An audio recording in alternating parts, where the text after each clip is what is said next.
Ei pessoal, bom dia, boa tarde, boa noite. Mais uma aula de Direito e Legislação Aplicada.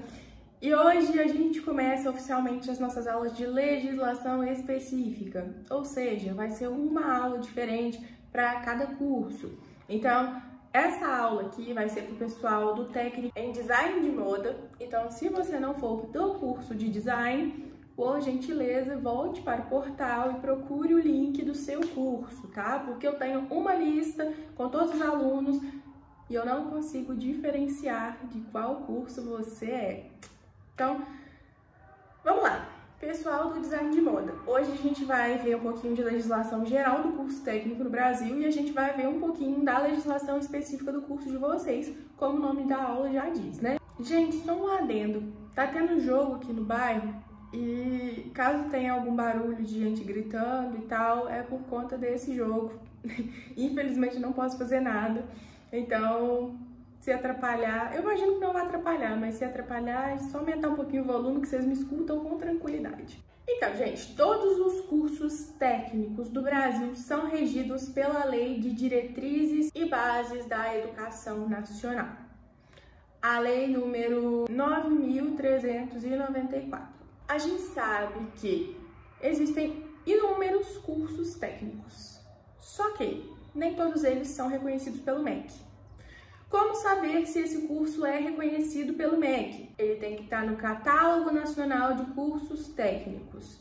A última atualização dele foi lá em 2020, pela resolução número 2 do CNE. Mas, caso vocês também tenham a curiosidade de ver mesmo, vamos ver quantos cursos tem aqui no Brasil, que é muito, por sinal, vocês podem entrar jogando lá no Google Catálogo Nacional de Cursos Técnicos. Lá vai abrir uma página do Gov e lá vai ter vários eixos tecnológicos. Você clicando nesse eixo tecnológico, você vai ver todos os cursos que o MEC reconhece daquele eixo, né? Obviamente. Então, se você é do design de moda, tem curiosidade para ver como que funciona, né, com mais critério, digamos assim, o curso de vocês, na visão do governo, vocês vão procurar lá no eixo tecnológico de produção cultural e design. Gente, vocês sabem que eu fico sempre olhando aqui para baixo, porque o notebook tá aqui, né, e eu não consigo decorar todas as informações, não. Mas tá, vocês vão procurar lá no eixo de produção cultural e design as informações. E lá vocês vão achar o curso técnico em design de moda. Lá vai ter as competências do curso de vocês, tem várias, inclusive prestar consultoria em moda, organizar e produzir desfile, realizar pesquisas de tendências, desenhar coleções para diversos elos da cadeia produtiva da moda, demonstrar visão capaz de fazer conexão com áreas correlatas, como a comunicação da moda, produção de moda, fotografia. Lá também vai ter os fundamentos para a atuação do técnico em design de moda, a carga horária do curso, os pré-requisitos para o ingresso, alguns informativos com sugestão de formação complementar da área de vocês, os locais e ambientes de trabalho. No caso de vocês, tem ateliê de costura, figurino, escritório de criação, consultoria para empresa particular, etc. Inclusive lá a gente só encontra de referência 8 instituições que ofertam o curso de vocês. Então, gente, vocês estão sendo pioneiros nessa área de formação, o que é incrível, porque vocês que estão colocando ali, abrindo as portas para as pessoas que virão depois de vocês. Falando agora da parte legislativa, né, que é o motivo realmente da nossa aula específico do curso de vocês. A gente começa pela propriedade intelectual. O que é a propriedade intelectual? É um campo do direito voltado à proteção de criação do espírito humano. O que isso quer dizer?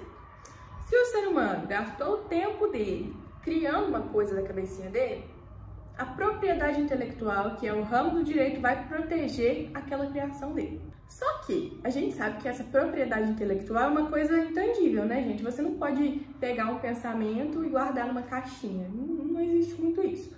Não existe muito, não existe isso. Então a gente busca garantir no direito para o autor o reconhecimento e a exploração exclusiva da obra dele. Então, tudo que acontecer com base naquela propriedade intelectual daquela pessoa vai para ela. Só que, no contexto jurídico mundial, Essa proteção é assegurada por um conjunto de leis, tratados, convenções internacionais. Então ali a gente vai ter propriedade industrial sendo protegida, propriedade de obra literária e artística. Só que assim, no Brasil, a gente está construindo ainda essa base legislativa. Então a gente tem o Código Penal e o Código Civil andando de mãos dadas para poder traçar ali uma lei de propriedade intelectual, para então punir a cópia ou o uso indevido de obras alheias. Com o avanço das discussões globais, ficou consolidado vários ditames que já estavam sendo considerados ali quase um tratado, o que culminou na criação na Organização Mundial de Propriedade Intelectual, lá em 1967. E depois, lá em 1995, o Acordo TRIPS. Esse acordo integra as normas de proteção intelectual do comércio internacional. Então, depois de várias convenções, várias reuniões, aqui no Brasil ficou dividido em dois eixos a propriedade intelectual brasileira, né? Seja os direitos autorais, que é o que o pessoal mais fala, que estão protegidos pela Lei 9.610 de 1998, e a propriedade industrial. Essa já é regulamentada pela Lei número 9.279 de 96. E qual que é a diferença de direitos autorais para propriedade industrial? Os direitos autorais protegem as criações intelectuais expressas de forma tangível, ou seja, palpável, ou intangível, aquela que não tem como tirar da cabeça e colocar dentro de um potinho. Exemplos: textos, músicas, obras literárias, obras artísticas e, em certos casos, alguns designs de moda. Só que a gente tem a propriedade industrial. Essa, sim, protege marca, patente, desenhos industriais, ou seja, tudo que envolve a atividade produtiva e comercial de uma empresa. Esse segundo eixo, a proteção industrial, tem como objetivo evitar a concorrência desleal e garantir a exclusividade de uso a quem desenvolve algo novo. Depois da Revolução Industrial, o processo de criação passou a ser associado à lógica de mercado e à produção em larga escala, surgindo então a necessidade de proteger juridicamente essas criações. E é nesse ponto que surge o Fashion Law, ou direito da moda, se vocês quiserem traduzir. É um campo do direito que une todo o setor da moda para regulamentar as questões de autoria, cópia, licenciamento e a propriedade do design. O Fashion Law, por ser uma questão mais nichada, digamos assim, ela ainda não tem uma lei exclusiva aqui no Brasil. Então a gente usa analogias. O que isso quer dizer? A gente usa leis já existentes para assuntos parecidos para tratar da Fashion Law. Quais são essas leis que são parecidas com a Fashion Law? A propriedade industrial e os direitos autorais, bem como alguns dispositivos que estão lá na Constituição Federal, tá, gente? Dentro desse assunto, a gente tem a Lei número 9.279, que protege o desenho industrial. É basicamente o aspecto visual do produto, né? E garante exclusividade mediante registro no INPI. A gente também tem a Lei 9.610, que protege as criações de caráter estético e artístico. Então, as estampas, os croquis estão aí. E elas independem de registro formal, desde que se comprove a originalidade da sua obra. Então, você pegar uma regatinha preta, uma camiseta, né, que você pode encontrar na Pernambucanas, na lojinha aqui do bairro, na Zara, ou até, sei lá, na Gucci. Não sei, tá, gente? Não me julguem. Não sei. Você desenhou lá um croquis com uma camisetinha preta, padrão, que todo lugar vende. Você pode falar que aquilo foi obra original sua? Não, né? Com isso, a proteção jurídica das criações de moda aqui no Brasil pode ocorrer tanto pelos direitos autorais, que é ali mais pro viés artístico da coisa, quanto pelo viés técnico e produtivo. Esse aí já entra na propriedade industrial. Obviamente, gente, isso tudo é teoria. Na prática, uma peça de roupa, ela pode ter viés tanto artístico quanto industrial. Aí sim vai gerar uma grande discussão para ver qual tipo de proteção vai se aplicar. Por exemplo, se eu falar alguma coisa errada aqui, uma palavra errada, vocês não me julguem, tá? Porque a professora aqui não está fazendo design de moda. A bolsa Birkin da Maison Hermès. Eu não sei pronunciar isso aqui, tá, gente? É essa bolsinha aqui, ó, que parece uma casinha. Essa bolsinha aqui, ela foi reconhecida como obra artística e ela é protegida pelos direitos autorais. Enquanto a Louboutin, que é conhecida pelos sapatinhos da sola vermelha, teve proteção de propriedade industrial por ter a marca, eu acho que é uma coisa meio assim, a marca da sola vermelha. Então vamos ter vários sapatos com sola vermelha, isso é uma propriedade industrial, é uma escala maior de produção.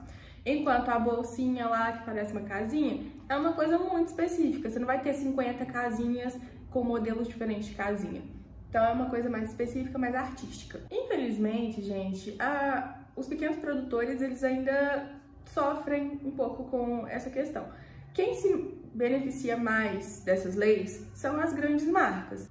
Geralmente, os artesãos, o pessoal que está começando agora, não tem um acesso facilitado a esses instrumentos legais. O que aí levanta várias discussões éticas, sociais, quem é realmente protegido dentro do sistema jurídico, mas a gente não vai entrar nisso agora.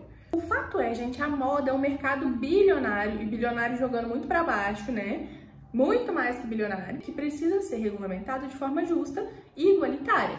Só que não é uma coisa que acontece. Afinal, a expressão de criatividade, ela vai surgir, assim, isso aí pode ser uma coisa mais pessoal aí de cada um, mas na minha opinião, ela vai surgir muito mais de artesãos, pequenos produtores, pessoinhas ali que não têm uma produção em larga escala do que aquelas pessoas que estão criando ali bolsas genéricas para marcas enormes. Então, gente, em resumo, o Fashion Law aqui no Brasil ainda está trilhando seu caminho, com grandes debates, tentando equilibrar o reconhecimento do design com o artista e a economia. Gente, para encerrar nossa aulinha hoje, eu preciso que vocês tenham na cabecinha de vocês que todo ramo de tudo no Brasil, no mundo, tem que andar assim com o direito.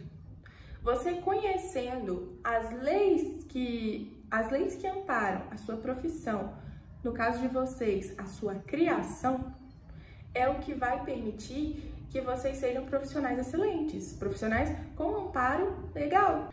A lei ajuda a valorizar a originalidade, combater as cópias, promover o reconhecimento que transforma a ideia, né? Tirou da cabeça, colocou, transforma a ideia na arte. Então, tirou da cabecinha, colocou no potinho, transformou.